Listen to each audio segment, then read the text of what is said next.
ప్రతి ఒక్కరు కూడా నిజంగా ఈ రోజు కొరకు ఎదురు చూసేటువంటి వారు. చాలామందికి ఆశ ఉంది కానీ రాలేని పరిస్థితి, అనేక ఆటంకాలు, అనేక అభ్యంతరాలు, దుష్టుడు అనేకమైనటువంటి బలహీనతల చేత అనేకమైనటువంటి ఆత్మ సంబంధంగా ముందుకు రాలేని పరిస్థితి, వెనకబడిపోయిన వాళ్ళు ఏమీ పొందుకోలేరు. కానీ మనం ఆయన సన్నిధిలోకి వచ్చి ఉన్నాం.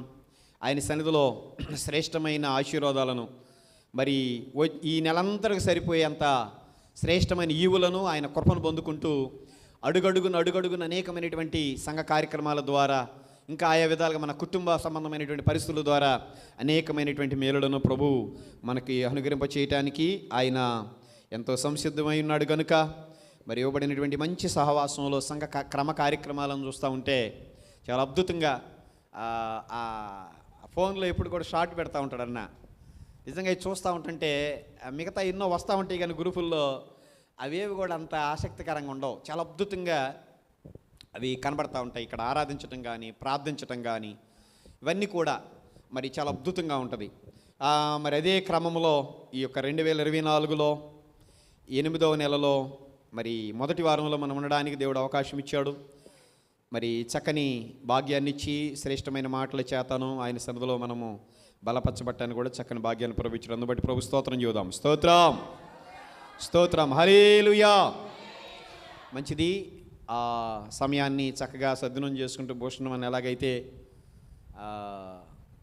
సద్వినియోగం చేసుకున్నాడు, అలాగే నేను కూడా సమయాన్ని సద్వినియోగం చేసుకుంటూ నాకు ఇవ్వబడినటువంటి సమయంలో తిరిగి తదుపరి అంశభాగానికి నేను సమయాన్ని తిరిగి అప్పగిస్తాను. కొద్ది నిమిషాలు ఒకే ఒక అంశం మీద కొన్ని మాటలను మనం ధ్యానం చేద్దాం. అపోస్తలుడైన పౌలు గలతీకి రాసిన సంఘము, గలతీ పత్రికలో ఒక శ్రేష్టమైన మాట మనం చదువుతాం. ఆ మాటలో ఉన్నటువంటి సత్యాన్ని కొద్ది నిమిషాలు నేను తెలియజేస్తాను.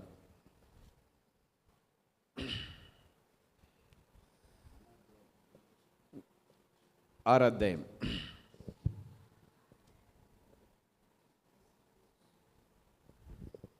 6వ అధ్యాయంలో చూస్తూ ఉన్నాం. 17వ వచనాన్ని మనం చదువుదాం.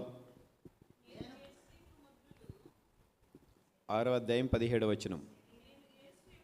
నేను యేసు యొక్క ముద్రలు నా శరీరమందు ధరించి ఉన్నాను, ఇక మీదట ఎవడును నన్ను శ్రమ పెట్టవద్దు. చాలా శ్రేష్టమైనటువంటి మాట. నిజమే, క్రైస్తవ జీవితంలో మనకి ఎన్నో శ్రమలు, ఎన్నో ఇబ్బందులు, ఎన్నో ఇక్కట్లు, ఇరుకులు, ఆటంకాలు, అభ్యంతరాలు ఎన్నెన్నో ఎదురవుతూ ఉంటే వాటన్నిటిని కూడా మనము జయించుకుంటూ దేవుని కృపను బట్టి ముందుకు వెళ్ళవలసిన వారమైన దేవుని స్తోత్రం చేద్దాం. హల్లెలూయా. పౌలు అంటున్నాడు, నేను యేసు యొక్క ముద్రలను నా శరీరమందు ధరించుకొని ఉన్నాను, ఇక మీదట ఎవ్వడు కూడా నన్ను శ్రమ పెట్టదు. అంటే యేసు యొక్క ముద్రలు ఆయన శరీరమందు ధరించుకున్నాడంట. యేసు యొక్క ముద్రలు ఏంటి? యేసు యొక్క ముద్ర అంటే మరి నేను దీనిని చాలా లోతుగా వెళ్ళవసరం లేదు కానీ మరి కొన్ని పైపైనే కొన్ని విషయాలు చెప్తాను. యేసు యొక్క ముద్రలు ధరించుకున్నానని చెబుతున్నాడు. ఆ ముద్ర ఏంటి? ఏదైనా మనం ఒక ఆఫీస్కి వెళ్ళినప్పుడు, ఏదైనా ఒక గవర్నమెంట్ ఒక సర్టిఫికెట్ ఇవ్వాలంటే ఆ సర్టిఫికెట్ని ఒక డాక్టర్ కావచ్చు, లేకపోతే ఇంకా వేరే ఆఫీసుల్లో కావచ్చు,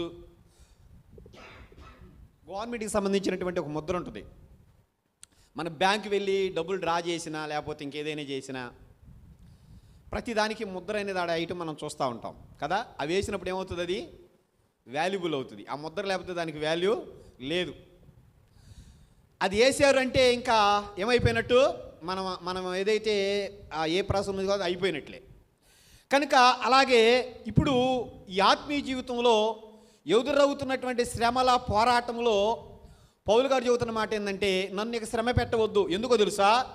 యేసు యొక్క ముద్రలను నేను నా శరీరమందు ధరించుకుని ఉన్నానని చెబుతున్నాడు. ఫిలిప్పీయులకు రాసిన పత్రికలో చూస్తే ఏమిటి ఆ ముద్రలు అనేది మనం చూస్తాం. ముద్రలు అంటే మరి సామాన్యమైన విషయం కాదు. కానీ 3వ అధ్యాయం 9వ వచనం చదువుదామా?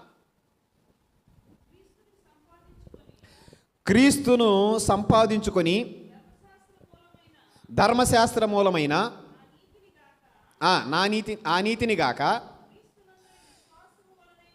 క్రీస్తునందలి విశ్వాసము వలనైన నీతి, అనగా విశ్వాసమును బట్టి దేవుడు అనుగ్రహించు నీతి గలవాడనై ఆయన యందు అగపడు నిమిత్తము ఏ విధము చేతనైనను మృతులలో నుండి నాకు పునరుద్ధానము కనుగొవలెనని ఆయన మరణ విషయములో సమాన అనుభవం గలవాడనై ఆయనను ఆయన పునరుద్ధానమును ఎరుగు నిమిత్తమును ఆయన శ్రమలలో పాలివాడునగుట ఎట్టిదో ఎరుగు నిమిత్తము సమస్తమును నష్టపరుచుకొని వాటిని పెంటతో సమానముగా ఎంచుకొని ఉన్నాను. దేవుని స్తోత్రం చేద్దాం. హల్లెలూయా. సమస్తాన్ని నష్టపరుచుకున్నాడంట. సమస్తాన్ని నష్టపరుచుకోవడమే కాదు, కానీ ఇంకా ఆయన చెప్తున్నటువంటి ఒక మాట ఏంటంటే, క్రీస్తును సంపాదించుకొనడానికి, క్రీస్తు నీతిని బట్టి దేవుడు అనుగ్రహించినటువంటి మరి ఆ యొక్క నీతి గలవాడై ఉండడానికి అతడు ఏ విధంగా నడుచుకున్నాడు అంటే, ఏ విధమైనటువంటి విధముగా నడుచుకున్నాడని మనం చూసినట్లయితే, మృతులలో నుండి నాకు పునరుద్ధానం కావాలి అంటే ఆయన ఏమైపోయాడంటే, ఆల్రెడీ బ్రతికే ఉన్నాడు కానీ ఏమైపోయాడు, చనిపోయాడు. అనేకమైనటువంటి శ్రమలు, అనేకమైనటువంటి ఇరుకులు ఇక్కట్లు, లేకపోతే అనేకమైన శోధనలు పౌలు గారికి ఎదురవుతున్నటువంటి ప్రతి శ్రమను బట్టి ఆయన పునరుద్ధానం ఎరుగు నిమిత్తం ఆయన మరణములో సహా అనుభవం గలవాడనై ఆయన పునరుద్ధానం ఎరుగు నిమిత్తము ఏమయ్యాడంట, ఆయన శ్రమలలో పాలయ్యాడు. అంటే యేసు ప్రభుల వారు ఎలాగైతే శ్రమలు పడ్డాడో, యేసు ప్రభుల వారు ఎలాగైతే దెబ్బలు తిన్నాడో, యేసు ప్రభుల వారు ఎలాగైతే అనేక విధాలుగా మరి ఆ శిలువ శ్రమలు భరించి సహించిన వాడిగా ఉన్నాడో, ఈ ప్రపంచంలో ఉన్న ప్రతి మానవాళి కొరకు ఆయన విడిచి వెళ్ళినటువంటి పరిచర్యని కొనసాగించడానికి పౌలు గారు మరి ఆ శిలువ అనేటువంటి కాడిని ప్రభు ఎత్తుకొని మోసాడు. ఈయన మోయలేదు, కానీ అయితే ఈయన కూడా ఏం చేస్తున్నాడు, ఆ మృతులలో నుండి పునరుద్ధానం నాకు రావాలి అని ఆయన బ్రతికుండంగానే చనిపోయిన అనుభవంగా మనం ఇక్కడ చూస్తూ ఉంటున్నాం. సమస్తమును నష్టపరుచుకున్నాడని మనం చూస్తూ ఉంటాం. ఆయన శ్రమలను కూడా అనుభవించినట్లుగా మనం చూస్తున్నాం. శ్రమలలో పాలి భాగస్థుడిగా ఉన్నట్లుగా మనం చూస్తున్నాం. అయితే సమస్తాన్ని నష్టపరుచుకోవడమే కాకుండా దానిని పెంటతో సమానంగా ఎంచుకున్నాను అన్నాడు. అంటే ఏంటంటే, మనం ఖర్చు ఊడిచి ఆడబడేస్తాం, పెంట పొగులో పడేసేస్తాం. అలాగనే పౌలు గారికి ఉన్నటువంటి ఒక శ్రేష్టమైన లక్షణాలు ఏంటంటే, ఆయన ఈ లోకపరంగా ఆయనకున్నటువంటి డిగ్రీస్ ఏంటంటే, ఆయన చాలా విద్యావంతుడు. దేన్ని బట్టి అంటే, ధర్మశాస్త్రము సంబంధించి మంచి నైపుణ్యత కలిగిన వాడు, ధర్మశాస్త్రోపదేశకుడు, ధర్మశాస్త్రం అంతా కూడా క్షుణ్ణంగా తెలిసినటువంటి వాడు. తర్వాత ఇంకా చెప్పనండి, ధనవంతుడు.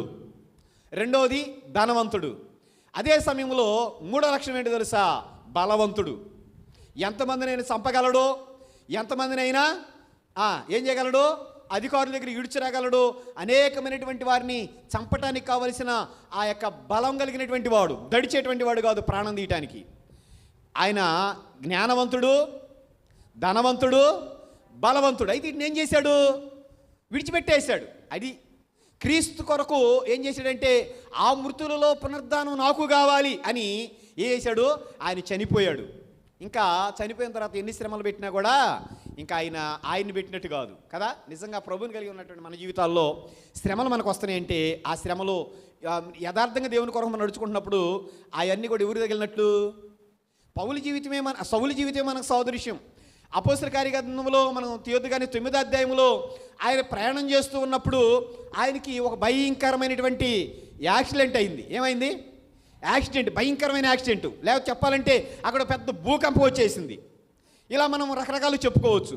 అయితే ఏం జరిగింది అక్కడ అని అంటే, అక్కడ ఉన్నటువంటి వారందరూ ఎక్కడ పడిపోయారో తెలియదు, వాళ్ళ కన్నులు మూయబడిపోయినాయి. అయితే సౌలు ఒక్కడు మాత్రమే చూస్తున్నాడు. సౌలుకి దివ్యమైన దేవుని దర్శనం కలుగుతుంది. కలుగుతున్నటువంటి ఆ దర్శనాన్ని బట్టి ఒక స్వరం వినబడతా ఉంది. ఏమిటా స్వరం అంటే, సౌలా సౌలా నన్నెందుకో హింసించుచున్నావు. ఒకప్పుడు స్థితి అయింది, ప్రారంభంలో ఒకప్పుడు స్థితి. అయితే ఆయన మరి అలాగా మాట్లాడుతున్నప్పుడు నువ్వెవరివి అని అడిగాడు. అడిగితే నీవు హింసించుచున్నా యేసునని చెప్పాడు. అక్కడ దేవుడు అలాగా ఆయన ఏం చేశాడు, దర్శించాడు. దర్శించడమే కాదు కానీ ఇంకా దేవుని కొరకు ఆయన ఎలాగ జీవించవలసి ఉందో, ఎవరెవరి దగ్గరికి వెళ్ళవలసి ఉందో, ఎవరెవరి దగ్గర ఏ అధికారుల దగ్గర ఎలా నిలబడాల్సి ఉందో, ఎన్ని శ్రమలు అనుభవించవలసి ఉందో, ఇవన్నీ కూడా ప్రభు ముందుగా నిర్ణయించి ఉంచాడు. కాబట్టి అనని అనేటువంటి సేవకుని అక్కడ పంపిస్తుంటే, అయ్యా వద్దయ్యా, చాలా దుర్మార్గుడయ్యా, చాలా భయంకరుడయ్యా, గర్భిణీ స్త్రీలను కూడా చూడకుండా పొట్టను చీల్చివేసి ఆ కడుపులో ఉన్న పిల్లలను కూడా చంపినటువంటి వాడయ్యా అని ఈయన ఎదురు చెబుతుంటే, ఆయన ఏమేమి ఎక్కడెక్కడికి వెళ్ళబోతున్నాడో, ఏమేమి చేయబోతున్నాడో ఇవన్నీ నేను ముందుకు ఎరిగి ఉన్నాను, నువ్వు వెళ్ళి చిన్న ప్రార్థన చేసి ఆయనకి దృష్టి వచ్చేటట్లుగా చేయన్నాడు. అప్పుడు 3 రోజుల నుంచి ఉపవాసం చేస్తా ఉన్నాడు. సరే, మన యొక్క మరి ఈ యొక్క అంశంలో ఉన్నటువంటి మాటలను మనం ముగింపులోకి తీసుకువెళ్దాం. సరే, మనం ఇలా చూస్తూ ఉన్నట్లయితే ఎఫెసీయులకు రాసిన పత్రికలో ఒక మాట చూడండి. ఎఫెసీయులకు రాసిన పత్రిక 1వ అధ్యాయం 13వ వచనంలో కూడా చదివితే దీనికి సంబంధించినటువంటి వాక్యాన్ని మనం చూస్తూ ఉంటాం. మన గురించి 13వ వచనం, మీరును సత్యవాక్యమును అనగా మీ రక్షణ సువార్తను క్రీస్తునందు విశ్వాసముంచి వాగ్దానము చేయబడిన ఆత్మచేత ముద్రింపబడితిరి. దేవుని స్తోత్రం చెబుదాం. హల్లెలూయా. దేని చేత ముద్రించబడ్డాం మనము? దేవుని యొక్క వాక్యం అనేటువంటి, లేకపోతే ఇక్కడ మనం సత్యవాక్యము అని మనం చూస్తూ ఉంటున్నాం.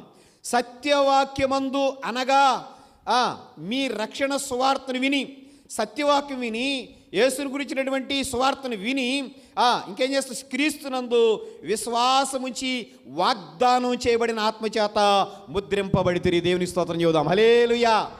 ఏ ఆత్మది? వాగ్దానం చేయబడిన ఆత్మ. మనం ఆత్మను పొందుకున్నామా? ఆత్మచేత ముద్రించబడ్డామనే సంగతి మనకు గుర్తుందా? అని మనం ఆత్మను పొందుకున్నాం, కానీ కొన్నిసార్లు మనమే మర్చిపోతూ ఉంటాం. కొన్ని సందర్భాల్లో ఆత్మచేత ముద్రించబడ్డాం, వాగ్దానం చేయబడిన ఆత్మ. ఏవేల గ్రంథంలో ఏమని రాయబడి ఉంది? ఈ కడవరి దినాల్లో, ఈ అంత్యకాలపు దినాల్లో, అపాయకరపు దినాల్లో అన్నాడు, ప్రతి ఒక్కరి మీద నా ఆత్మ నేను కుమ్మరిస్తానని చెప్పి అక్కడ దేవుడు మాట్లాడుతూ వచ్చాడు. ఏవేల గ్రంథంలో చెప్పబడినట్లుగా యవ్వనులు ఏం చేస్తారంట? వృద్ధులు కలలుగంటారు, యవ్వనులు దర్శనాలు చూస్తారు. కనుక ప్రతి ఒక్కరి మీద నా ఆత్మ నేను కుమ్మరిస్తానని ఆయన చెప్పినట్లుగానే దాని నెరవేర్పు ఎక్కడ జరిగింది? అపోస్తుల కార్యగ్రంథంలో 1వ అధ్యాయంలో నెరవేరింది, లేదా 2వ అధ్యాయంలో నెరవేరింది. కనుక అందుకని ఆత్మచేత మనం ముద్రించబడ్డాం. అందుకనే మనం కూడా ఆత్మచేత ముద్రించబడి ఉన్నటువంటి మనము అనేకమైనటువంటి శ్రమలు, అనేకమైనటువంటి శోధనలు ఇవన్నీ వస్తున్నప్పటికీ కూడా వాటిని మనము అదే కనుక ఆ ముద్రలు మనం పౌలులాగా ధరించుకొని ఉంటే, ఆ శ్రమను ఆయుధంగా ధరించుకొని ఉంటే, శ్రమ పడడానికి ఇష్టపడితే, కష్టపడడానికి దేవుని కొరకు ఇష్టపడితే అవి కష్టంగా అనిపించదు, శ్రమగా అనిపించదు. కనుక అలాగ మనం కూడా శ్రమను ఆయుధంగా తీసుకొని ప్రభు కొరకు సాక్షులుగా జీవించేటువంటి జీవితం కలిగి మనము నడిపించబడాల్సినటువంటి వారమై ఉన్నాము. కనుక మనము సత్యవాక్యము చేత మనము ఏం చేయబడిన వారమంట? రక్షణ సువార్త వలన, క్రీస్తునందు విశ్వాసం వలన వాగ్దానం చేయబడిన ఆత్మచేత మనం ఏం చేయబడిన వారమే? ముద్రించబడ్డాము.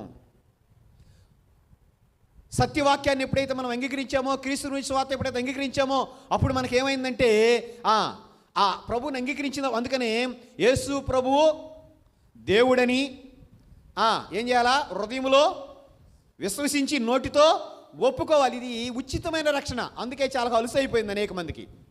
ఏదో వెండి బంగారాలు పెట్టి ఇదే వేల కొలది డబ్బులు పెట్టుకుంటే అది చాలా విలువగా చూస్తారు, కానీ ఉచితమైన రక్షణ కదా, దీనిని చాలా అలుసుగా చూస్తూ ఉంటున్నారు. మరొక మాట నేను చూపించి ముగింపులోకి తీసుకువెళ్తాను, సమయాన్ని సదునం చేసుకోవాలి కనుక. తిమోతి పత్రిక 2వ పత్రిక, తిమోతికి పౌలు రాసిన 2వ పత్రిక, 2వ పత్రికలో మనం చూస్తాము రెండవ పత్రిక 2వ అధ్యాయము 19వ వచనం.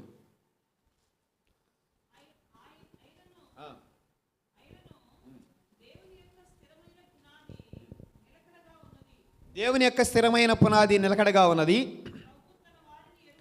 ప్రభు తన వారిని ఎరుగును అనునదియు,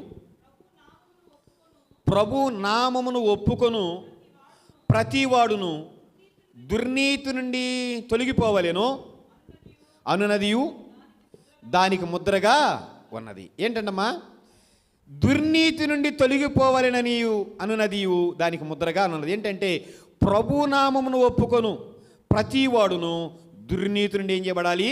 తొలగిపోవాలి. దుర్నీతి నుండి, దుష్క్రియల నుండి, అన్నిటి నుండి విడుదల పొందాలని లేఖనములో రాయబడినటువంటి ఈ నెరవేర్పును మనం చూస్తున్నాం. ప్రభునామమును ఒప్పుకొనినటువంటి వారిగా ఉన్న మనము దేవుని యొక్క స్థిరమైన పునాది అనగా క్రీస్తునే బండ మీద కట్టబడిన మనము నిలకడగా ఉన్నది. ఆ పునాది నిలకడగా ఉన్నది. మన పునాది ఎలా ఉంది? నిలకడగా ఉందా?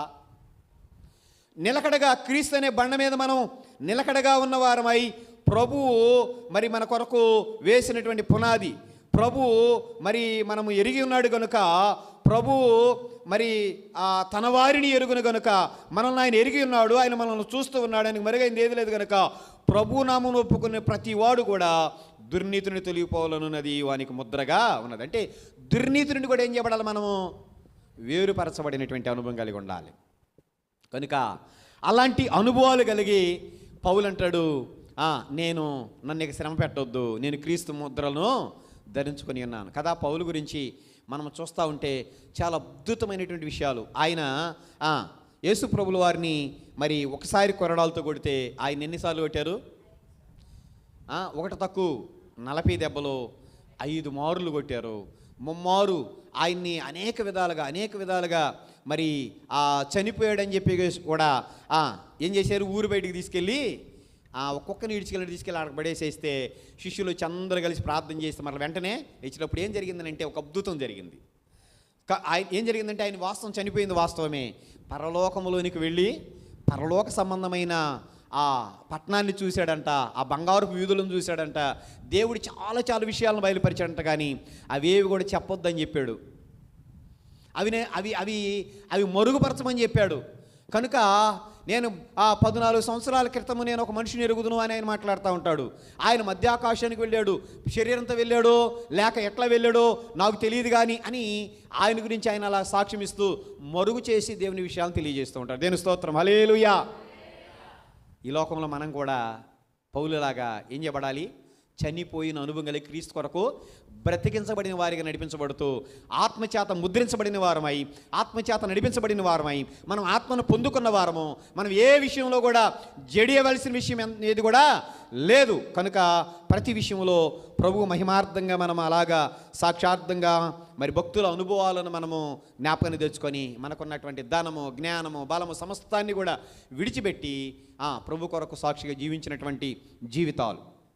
కనుక అవన్నీ మనకి ఈ లోకంలో కావాలని ప్రభువుకు తెలుసు కనుక అవన్నీ ఆయన ఇస్తూ ఉంటాడు. కాబట్టి అన్నింటిని అనుభవిస్తూ ఆ శ్రమలను కూడా మనము సంతోషంగా స్వీకరిస్తూ ఆయన సన్నిధిలో మనం బలపరచబడుతూ నడిపించబడుతూ ప్రభు కొరకు ఒక పౌలు వలె సాక్షార్థమైన జీవితాలు కలిగి అలాంటి రక్షణ అనుభవంలో ఆ సత్యవాక్యములను ముద్రించబడిన అనుభవంలో ఒక స్థిరమైన పునాది మీద కట్టబడిన వారంగా దుర్నీతి నుండి తొలగించబడినటువంటి వారంగా మనం జీవించే కృప ప్రభు మనందరికీ అనుగ్రహింపచేయునుగాక. ఆమేన్, హల్లెలూయా. దేవుడు తన పరిశుద్ధ వాక్యాన్ని మనందరి వినికిడిలో దీవించునుగాక. చిన్న ప్రార్థన చేద్దాం. పరమ తండ్రి, పరిశుద్ధాత్మ దేవుడా, మీకు వందనాలు చెల్లిస్తున్నాం. మీ కుమారుడు మా పూర్వక్షుడైన యేసుక్రీస్తు నామం పేరిట ఇదిగో మీ సన్నిధానములోనైనా జరుగుతున్నటువంటి ఈ ఆల్ నైట్ ప్రేయర్ కార్యక్రమం అంతట్లో కూడా ప్రభువా ప్రత్యేకంగానైనా ఈ రోజును మీరు ప్రతిష్ఠించి అభిషేకించి ఆశీర్వాదకరమైన రోజుగా మీరు ఇచ్చినందుకు స్తోత్రాలు చెల్లిస్తున్నాం. ప్రతి నెల 5వ తారీఖు ఒక అద్భుతమైన ఆశీర్వాదకరమైన దినంగా మీరు ఇచ్చారు ప్రభువా. ఈ దినములో ప్రభా ఈ సమయంలో ఇక్కడికి చేరి నీ వాక్యం విని ఎంతమంది అయితే ప్రభువా నాయనా